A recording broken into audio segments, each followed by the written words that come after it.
কাল বিকেলে আমি হঠাৎ করে একটা সুন্দর জায়গায় যাই। দাঁড়াও, আমি সুন্দর জায়গা বলছি বলে কি তোমরা বিশ্বাস করবে?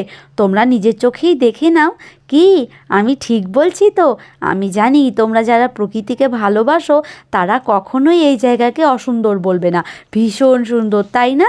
তারপর আর কি, আমি ঘুরতে ঘুরতে এই গাছগুলোর গায়ে যখন হাত বুলাচ্ছিলাম তখন নিচের দিকে তাকিয়ে লক্ষ্য করি, আরে এগুলো তো সব শালপাতা পড়ে আছে, অসংখ্য শালপাতা। বিশ্বাস করো, এই পাতার থালাতেই কিন্তু আমরা একসময় খাবার খেয়েছি অনুষ্ঠান বাড়িতে। এখন যদিও সেরকমভাবে দেখা যায় না। তারপর জানো আমি কি পেয়েছিলাম? অমূল্য রতন।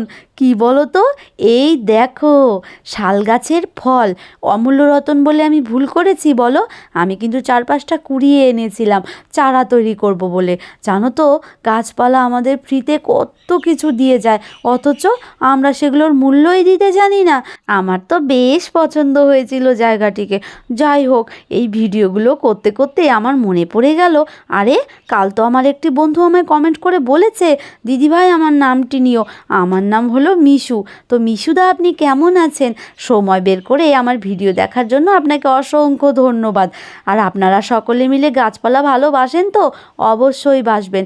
আমিও কিন্তু গাছপালা বেশ ভালোবাসি।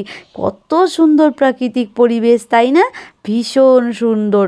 আমার তো মনে হয় যাদের মাঝে মাঝেই মন খারাপ হয় তাদেরকে এরকম জায়গায় অবশ্যই যাওয়া উচিত। মন অবশ্যই ঠিক হয়ে যাবে। কি তাই তো? আমার তো বেশ ভালো লেগেছে। যাই হোক, তোমরা সকলে ভালো থেকো। টাটা।